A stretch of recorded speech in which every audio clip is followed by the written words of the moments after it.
भाई यही गर्मा गर्मी देखने के लिए तो मैं मैच में बैठता हूँ। मतलब कोई खप हो, कोई मजा आए, कोई बल्ले शल्ले एक दूसरे को मारो। मतलब कितनी स्कोर करेगा भाई, बस कर दे। हम तो यही चाहते थे, हमारे दोस्त की प्राइम फॉर्म जो है वो आ चुकी है। अब कितने हेटर्स हैं भाई अभी भी स्ट्राइक रेट के रोना रो रहे होते हो। मैं जनाब शादी खा के आऊँ, मेरा खाना अब तक हजम नहीं हुआ। अंबानी सर ने बहुत अच्छा उनको मुंह में ठोंस दिया।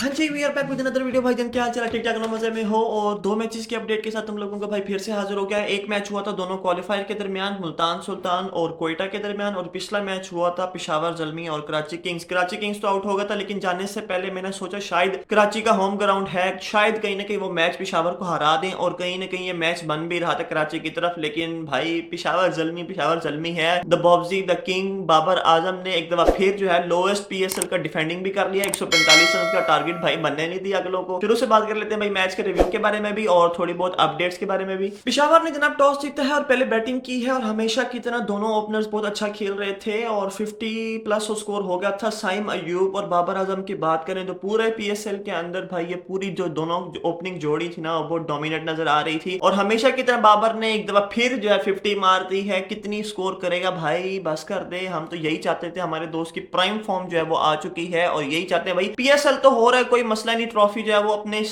मुल्क के अंदर ही आनी है जिस तरह की भी। लेकिन जरूरी यह है कि जो चंद प्लेयर हैं जिन्होंने T20 वर्ल्ड कप के अंदर खेलना है, उनकी फॉर्म का आना, जिसमें बाबर आजम थे, रिजवान थे और दो तीन प्लेयर हैं। बाकी तो फ्लॉप ही नजर आ रहे थे। शाहीन शाह भी फ्लॉप है। नसीम शाह का कमबैक बहुत अच्छा था इस पीएसएल के अंदर। और बाकी जो बैटर्स थे हमारे, उनमें बहुत अच्छा खेलते हैं। इफ्तिखार की फॉर्म का आना भी बहुत जरूरी था, जिसमें चंद मैचेस के अंदर उसने अच्छा परफॉर्म भी किया है, फास्ट इनिंग भी खेली है। इसी तरह भाई साइम अयूब की भी फॉर्म का आना जरूरी था। और साइम अयूब की फॉर्म पीएसएल के अंदर तुम तो लोगों के सामने है। और क्या खूबसूरत वो लड़का खेल रहा है, क्या उसकी मेंटेलिटी होती है, वो आता है उसी तरह जिस तरह तुम लोगों ने देखा था वर्ल्ड कप के अंदर। रोहित शर्मा ने अपने ऊपर रिस्पॉन्सिबिलिटी ली हुई थी एज अ कैप्टन, क्या भाई उसने स्कोर करना है, अपनी टीम का स्कोर करना है, ना कि उसने इंडिविजुअल स्कोर करना है। आता है साइम अयूब, चंद बॉल फेस करता है और जनाब स्कोर 30 35 40 बना के जा रहा है साइड पे, अपनी टीम को एक अच्छा स्टार्ट दे देता है। और फिर अच्छी बात यह कि भाई, अच्छी बात यह कि वो मेन विकेट्स भी ले लेता है भाई। कराची किंग्स के मैच में उसने शान मसूद को लुढ़का दिया जीरो पे भाई। खूबसूरत बॉलिंग कर रहा है। हमें इसी तरह के ऑलराउंडर की जरूरत है और कोई मिल गया। रविंद्रा के फॉर्म में हमें साइम अयूब मिल गया। जिस तरह तुमने देखा न्यूजीलैंड की तरफ से रविंद्रा कितनी बेहतरीन जो है वो ऑलराउंडर परफॉर्मेंस दे रहा है और वर्ल्ड कप के अंदर भी उसने खेलना है। दोनों की ओपनिंग जोड़ी थी और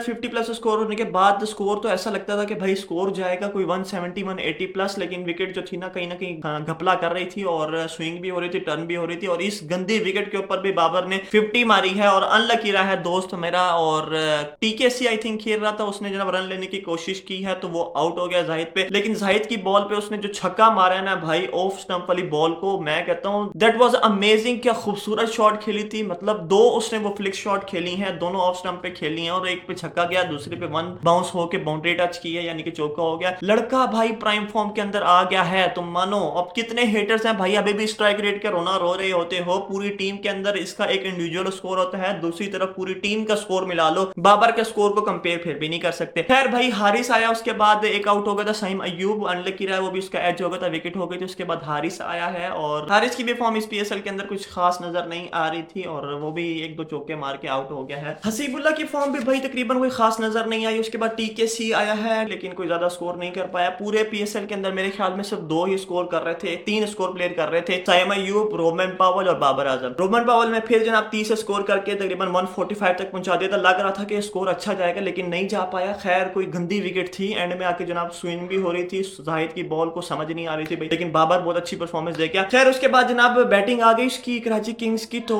भाई 61 पे मेरे ख्याल में एक विकेट 7 ओवर्स। मैच तो भाई कराची किंग की तरफ से, अगर वही जो प्रेडिक्टर तुमने देखा था ना कि भाई -1% पेशावर को दे दो और 101% जो है वो कराची किंग्स को दे दो, तो यही सिचुएशन बनी हुई थी। लेकिन भाई पासा ही पलट दिया। लेकिन 161 पे 0 विकेट आउट हुआ है जेम्स विंस। उसके बाद नवील उल हक की बॉल पे, और उसके बाद जनाब लाइन लगी, वही क्लैप्स करना शुरू हो गया। 90 रन पे तकरीबन 4 विकेट या 3 विकेटें गिरी हुई थी। गंदी परफॉर्मेंस भाई जेम्स विंस की। 27 बॉलों पे कोई 22 इनिंग खेल के गया है। गोरे भी ऐसी कोई थर्ड क्लास इनिंग खेलने लगे। मैं तो हैरान था भाई, क्या गंद मार रहे हो तुम लोग हैं। और शान मसूद आए, उसको भी 0 पे लुढ़का दिया। उसके बाद एक दो और प्लेयर आए हैं, उन्होंने कोई खास परफॉर्मेंस नहीं दी। डोमिनेंट जो नजर आ रहे थे हमारे शोएब भाई, वो भी भाई 25 बॉलों पे 22 रन बना के जा रहे हैं। ये तो मैंने बाद में देखा, स्कोर तो भाई 5 ओवर के अंदर 50 रन चाहिए। मैं तो देख के हैरान, ये क्या हो गया भाई, मतलब क्या खेल रहे हैं। मतलब कराची किंग का तो दिमाग घूम ही गया है, मतलब क्या सीन क्या चल रहा है भाई। पूरे पीएसएल के अंदर भाई कराची किंग की तरफ से पोलार्ड खेल रहा था, पोलार्ड और नियाजी खेल रहे थे। पोलार्ड भी आउट हो गया, उसने भी कहा चलो जाओ मैं जनाब शादी खा के आऊं, मेरा खाना अब तक हजम नहीं हुआ। अंबानी सर ने बहुत अच्छा उनको मुंह में ठोंस दिया। तो भाई नियाजी पीछे रह गया था। नियाजी भी अच्छी खेल रहा था, पूरी इनिंग्स खेलने की वही कोशिश कर रहा था, 30 के करीब उसने भी स्कोर मारा, लेकिन भाई वो भी कब तक करे। आखिर जो डेड ओवर कराया है आमिर जमाल ने, क्या खूबसूरत करवाया भाई। हर बॉल यॉर्कर जो पीछे जो दो चौके उसको एंड ओवर में पड़ गए ना भाई, वो भी सिर्फ पीछे जो बाउंड्री पे लग के एज होके गए हैं, वरना वो तकरीबन मिस ही थे। अनवर अली ने दो चौके इस तरह मार दिए थे। एंड बॉल पे एक बॉल पे 4 रन चाहिए था, तो भाई क्या खूबसूरत उसने जनाब टांगों के दरमियान में बॉल डाला है और फिर नियाजी से टच नहीं हुआ। और 2 रन से जनाब पेशावर ज़ल्मी लोएस्ट पीएसएल का डिफेंडिंग बन चुका है और जबरदस्त किस्म की परफॉर्मेंस मेरे ख्याल में टॉप पे आ चुका है। और अब बात कर लेते हैं मुल्तान सुल्तान और क्वेटा ग्लैडिएटर्स के मैच की। मुल्तान ने फर्स्ट बैटिंग की है भाई। दोनों टीमों में जो लीड कर रही हैं, एक रिजवान की और एक बाबर की, क्या कामनेस है भाई, सुकून से खेलते हैं। अगर स्कोर हार रहे हैं, मतलब मैच हार रहे हैं, तो चुप करके अगली दफा इंप्रूव करके आते हैं, नहीं तो जनाब अच्छे से डिफेंड कर रहे हैं, अच्छे से स्कोर बना रहे हैं। हमेशा इन लोगों की अच्छी लीडिंग चल रही है। खैर रिजवान ने अपनी इनिंग का आगाज किया, यासिर और रिजवान ओपनर आए हैं। यासिर भी अच्छी खेल रहा था इनिंग, लेकिन वो भी अनलकी रहा है और आमिर की बॉल पे आउट हो गया। उसके बाद रिजवान और उस्मान खान आया था, पिछला सेंचुरी मेकर। उस्मान खान की परफॉर्मेंस इस पीएसएल के अंदर बहुत अच्छी रही है भाई, 3 सेंचुरी अगला मार के गया है और तीनों में अच्छी स्ट्राइक रेट के साथ मार के गया है।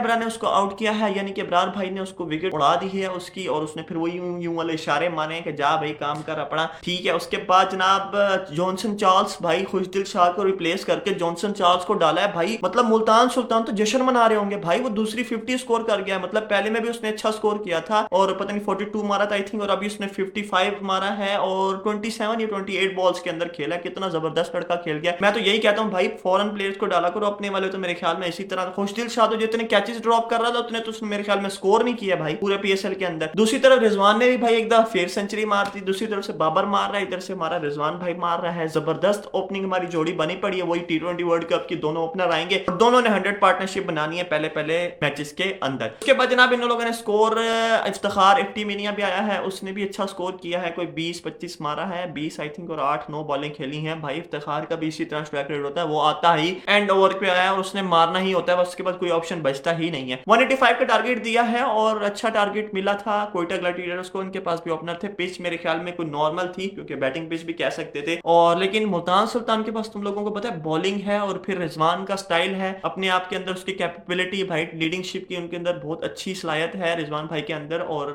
बहुत अच्छे से लीड कर रहे हैं। मैं सोचता हूँ कभी कभी जिस तरह के शाहीन भाई को कैप्टन बनाया हुआ ना, अगर इसकी जगह रिजवान को बना दिया जाए तो बहुत ही बेहतरीन हो जाएगा मामला। ग्लैडिएटर्स का जनाब स्टार्ट ही तकरीबन गंदा हुआ, 18 रन पे जनाब जेसन रॉय आउट हुए हैं और इफ्तिखार ने कुछ बोला है कि भाई चल, उसने गुस्से में कह दिया कि भाई इफ्तिखार भाई थोड़ा गुस्से में, तुम्हें पता है कि उसे वैसी थोड़ी तप चढ़ी रहती है, फेस से भी उसको नजर आ रहा होता है। उसने कहा चल चल इशारा मारा तो भाई जेसन रॉय तो समझा ये मुझे गालियां दे रहा है, वो तो भाई मत्थे पड़ गया इसके, हैं तू क्या बोला है क्या नहीं। भाई यही गर्मा गर्मी देखने के लिए तो मैं मैच में बैठता हूँ, मतलब कोई खप हो, कोई मजा आए, कोई बल्ले शल्ले एक दूसरे को मारो, मतलब कोई बॉलने शॉले मारो, कोई बॉलर जो है वो गुस्से में आके हेलमेट पे मारे उसकी बॉल, मजा आ जाएगा भाई पीएसएल को देखने का और भी चार चांद लग जाएंगे। खैर जेसन रॉय के आउट होने के बाद रन आउट भी हो रहे हैं, सऊद शकील और रोसो भी आउट हो गए, उसके बाद इवेंस भी मतलब 10-10 के गैप के बाद आउट हो जाए। तो यूसुफ जो है वो तकरीबन स्कोर करके गए सिर्फ 30 से 35 के दरमियान। उसके बाद नाफे भाई ने तो वैसे ही कसम खा ली थी, वो एक इनिंग के बाद उसके बाद इतने तबसरे हो गए उसके बाद कि भाई उसने दिमाग में सोच लिया कि मैंने आइंदा स्कोर ही नहीं करना। इतने जनाब पाकिस्तान के अंदर इसके बारे में तबसरे हो रहे थे कि उसने इतनी खूबसूरत इनिंग खेल दी, तो ये तो वो भाई हमारा यंग टैलेंट, तो ये तो वो, उसने भाई कसम खा ली कि मैंने आइंदा स्कोर ही नहीं करना। क्वेटा ग्लैडिएटर की तरफ से और कोई चल ही नहीं रहा, इतनी थर्ड क्लास टीम बनी हुई है। मैं तो समझता हूँ कोई खास नजर ही नहीं आ रहा इनमें खेलने वाला, सिर्फ बॉलर्स भी बस थोड़े बहुत नॉर्मल ही हैं। लेकिन मैं मुल्तान सुल्तान के बॉलर्स को अप्रिशिएट करूंगा, उसामा मीर बहुत अच्छी बॉलिंग कर रहा है। वही बात है भाई कि मतलब इनका जो कोच है ना, वही हर मर्द के पीछे वही एक औरत का हाथ है, वही कोच बनाया हुआ है कैथरीन, और उसने जनाब पूरी टीम को लीड किया हुआ है और रिजवान भाई भी लीड कर रहे हैं पीछे से। बैक हैंड जो सपोर्ट होती है ना वो बहुत भाई मतलब मायने रखती है, ठीक है ना। उसके बाद अब्बास अफरीदी वो भी विकेट्स ले रहा है, उसके बाद डेविड विली बहुत अच्छी बॉलिंग कर रहा है मुल्तान सुल्तान की तरफ से। खूबसूरत भाई बैटिंग और बॉलिंग हो रही है। खैर आज वाला मैच भाई देखने वाला है मुल्तान सुल्तान और पेशावर का, जबरदस्त मैच होगा, देखेंगे भाई क्या बनता है क्या नहीं। और वर्ल्ड कप की भी परफॉर्मेंस भाई देखनी पड़ेगी क्योंकि यहाँ के पिचेस और वर्ल्ड कप की पिचेस में भाई जमीन आसमान का फर्क होगा। देखेंगे भाई क्या बनता है वक्त पे, लेकिन अभी तो पीएसएल का मेला सजा हुआ है, अभी एंड होने को आ रहा है। और मैं मिलूंगा अगली वीडियो के अंदर, अभी के लिए इतना ही। अगर वीडियो अच्छी लगे तो लाइक कर देना, चैनल पे नहीं आ रहे तो सब्सक्राइब कर देना। मैं मिलूंगा,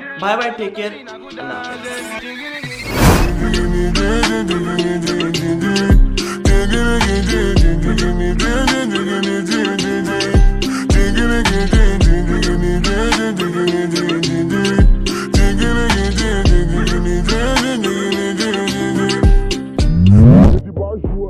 Je lui ai donné l'argent, il m'a dit viens mon gars, t'as 500 pro. Un, deux, trois, c'est qui disent